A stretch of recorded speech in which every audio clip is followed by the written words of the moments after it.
So hello there everybody. Today I'm joined by the lovely Stephanie from Life's Work. Hi there Stephanie. Hello. Hi, Sarah. Hi, It's, everyone.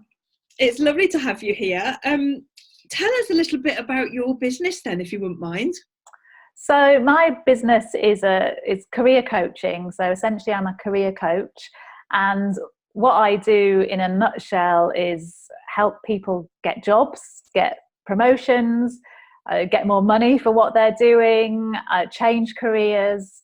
I work with leaders as well within organisations as well to promote themselves better as a leader and develop themselves as a leader too. So anything that covers career, that's what I do. And are you working predominantly with female or female and male?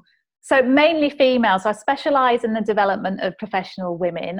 There are men that I work with as well, but my background coming from a very commercial, like beauty company background, it was very prevalent with big, strong female leaders. So Sure.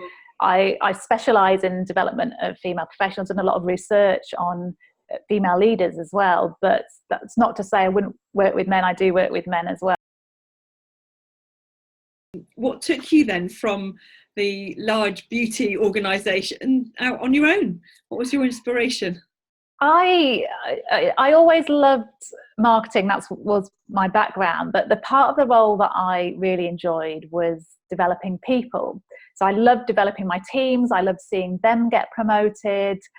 I just loved that side of the role, being a sort of people manager, coaching them. I think I knew what I used to coach without knowing what coaching was, I suppose, back then. And then I'd done a few coaching qualifications within the kind of organizational environment. But I actually took a career break when my son was little, and I did a qualification in career development and coaching, and just decided, and it was at that point that I thought I'd like to do this kind of thing long term. I did actually go back into the organization and do coaching of senior leaders at Avon Cosmetics.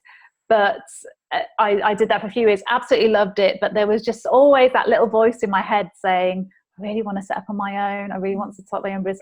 I just wanted to reach more women, help more people get better jobs. And I just thought, I'm going to give it a go, try that and do it on my own. I had a few friends who'd left the corporate world and set up their own business. So they probably inspired me as well. I thought, well, they've done it. I'm going to give it a go and see what happens. I didn't want to look back on my life and think I never tried it. So I thought, I've got to practice what I preach. I'm a coach. I can't coach others to step themselves out of their comfort zone if I'm not prepared to do the same thing. So I went and did it. So it's coming up in January. It will be three years that I've had my own business now. So yeah, just over 2.5 years currently. What would you say has been your biggest challenge? I think the biggest challenge, and I know this is the case for a lot of business owners as well, is balancing the delivery of what you do with the business development side of what you do. So it can be a bit feast or famine. And I know there's ways that I could do that better, better processes and structures and things, but that is still a learning for me. And I'm like either crazily busy, and then it'll go quiet for a bit while I generate more business, and then it'll go crazy busy again. So it's better. I find that that is a challenge, but it's also exciting as well. But I think that's probably the biggest challenge. And second to that, I find just switching off when it's your own business is much harder than what it was when I was working for an organisation, because there's so much of yourself within this, especially with a service-based industry. It's, people are paying for their relationship with you essentially, and that switching off from it is quite difficult. I have to work at that. In terms of your business, what gives you the most pride? I thought every time I receive a message from a client that says, hi Steph, just to let you know I got the job that I wanted, or hi Steph, just thanks for your help, I've got the promotion, or that makes me proud every time I get those messages. And that's it gives you more, it spurs you on to do more and make a difference to more people as well. I think We have lots of proud moments. I've had to pick one. It's probably the most recent one, which is yesterday evening. I was booked as a keynote speaker for Warwick Business School, delivering a talk on personal branding. I was like basically blending my marketing background with coaching. It's a really natural fit. Sure.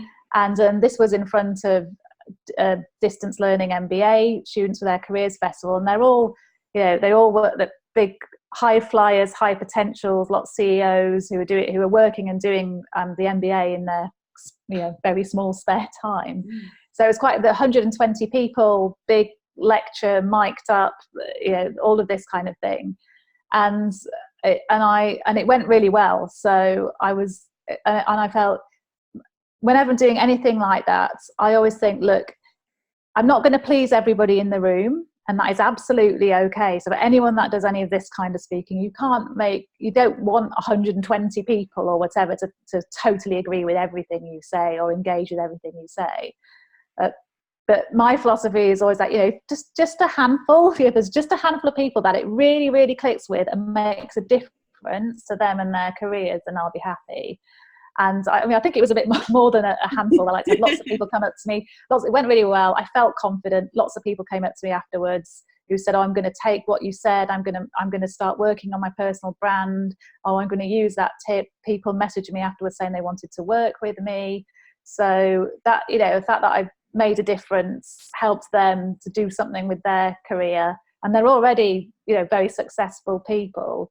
That I felt very proud after I did that. Oh, absolutely. So you should. That sounds absolutely wonderful. And I think you've given us all a great piece of advice there as well, in terms of, we won't please everybody, we won't be the right fit for everybody, and that is okay. Absolutely. And it shouldn't be, because then otherwise, if everybody kind of likes you a bit, then you're quite bland then, I think, it's not memorable then. Yes. You almost want people to be, memorable for some people to really love it, and then for others to sort of think, well, actually I don't click with that, or challenge their perceptions, etc. Then it's a better way to be. And I think if you have a natural people pleaser tendency, which I have as well, you have to consciously make yourself aware of that. So I want to stick with career coaching as the core of what I do. I think what I would like to do moving long term is reach more people. So I'm probably almost at capacity as to what I can do myself. So my long-term plan is to have more people working with me, perhaps as an associate type model, and start trying to find, trying to reach out to more, because so many people don't know about career coaching. So I want to be able to reach more people, not just with me, but having a team of others to help and make a difference to other people's careers as well, with it not just being all about me. Thank you ever so much. And thank you, Sarah. we will keep a lookout for you on the big stage.